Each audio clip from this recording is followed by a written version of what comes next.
আজকে আপনাদের সাথে শেয়ার করব কিভাবে ঘরে বসে একদম সহজে স্পঞ্জ মিষ্টিগুলো তৈরি করবেন। তার জন্য কিন্তু আমি প্রথমেই দেখতে পাচ্ছিলেন একটা হাঁড়িতে 3.5 লিটারের মতো দুধ ছেঁকে চুলাটা অন করে এখন একটু বলক আসার জন্য অপেক্ষা করব। আর মাঝে মাঝে এই দুধগুলো নেড়ে চেড়ে দিব। হ্যালো এভরিওয়ান, আসসালামু আলাইকুম। আপনারা সবাই কেমন আছেন? আশা করছি সবাই অনেক অনেক অনেক ভালো আছেন।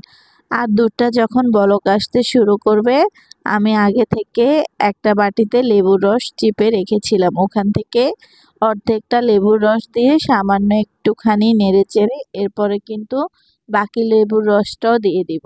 আর এই যে দেখেন, এখন আমি কিন্তু বাকি লেবুর রসটা দিয়ে আরও একটুখানি নেড়েচেড়ে সামান্যখানি অপেক্ষা করলেই দেখবেন একদম ছানাটা রেডি।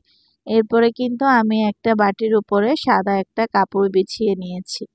নিয়ে আমি ছানাটা ঢেলে দিয়েছি। এরপরে ঠান্ডা পানি দিয়ে ভালো করে ধুয়ে নিয়েছি, যাতে যে লেবুর রসটা দিয়েছি সেই লেবুর স্মেলটা না থাকে। এরপরে আমি ছানাটাকে প্রায় 3-4 ঘন্টার মতো এভাবে কাপড়ে বেঁধে ঝুলিয়ে রেখেছিলাম। এরপরে কিন্তু আমি ওখান থেকে নিয়ে এসেছি। আর এখন দেখেন আমার ছানাটা কিন্তু একদম মিষ্টি বানানোর জন্য রেডি। আর ছানাতে কিন্তু একটু পানিও নেই। এরপরে আমি এখানে দিয়ে দিব 2 চামচের মতো ময়দা, যেহেতু আমার এখানে 3.5 লিটার দুধের ছানা আছে। তারপরে আমি এখানে দিয়ে দিব 2 টেবিল চামচের মতো চিনি। এরপর আমি এখানে দিয়ে দিব 1 চামচের মতো বেকিং পাউডার। এটা কিন্তু ছানাটা যতটুকু হবে তার উপর ডিপেন্ড করে এই জিনিসপত্রগুলো দেওয়া লাগবে। আপনারা যতটুকু ছানা নেবেন তার পরিমাণ বুঝে এগুলো দিবেন। এরপরে কিন্তু ছানাটাকে একদম ভালো করে মথে নিতে হবে। আর এই ছানাটা যত ভালো করে মথে নেওয়া যাবে ততই কিন্তু মিষ্টিটা অনেক ভালো হবে। এরপর আমি ছানাটা একটু গোল করে দেখছিলাম যে ছানাটা ঠিক আছে কিনা মিষ্টি বানানোর জন্য। আমারটা তো মাশাআল্লাহ একদম পারফেক্ট হয়েছে। দেখেন মিষ্টিগুলো একটু ফেটে যাচ্ছিল না। আর যখন দেখবেন মিষ্টিগুলো একদম এইরকম সুন্দরভাবে হচ্ছে, তাহলেই বুঝবেন যে ছানাটা মথা একদম পারফেক্ট হয়েছে। এরপরে আমি চুলার মধ্যে একটা কড়াই বসে চুলাটা অন করে দিয়েছি। আর এখানে আমি এখন দিয়ে দিব 3 কাপের মতো পানি।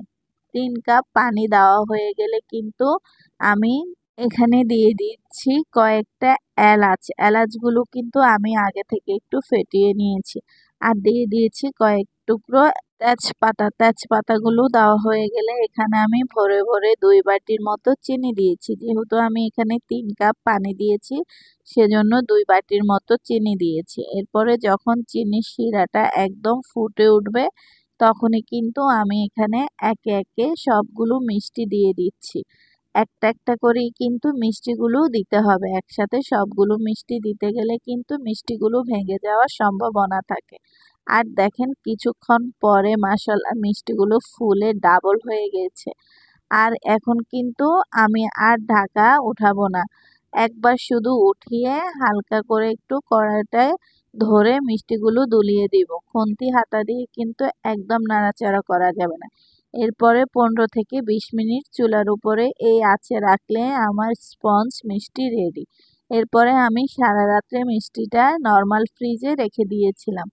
আর সকালবেলা ফ্রিজ থেকে বের করে মিষ্টিটা আপনাদের সাথে শেয়ার করছি। দেখেন একদম রসে ভরা, একদম রসে পুরোপুরি ভরে গেছে মিষ্টিটা। আর একটু ভেঙেও আপনাদেরকে দেখাচ্ছি মিষ্টিটা কতটা সফট হয়েছে।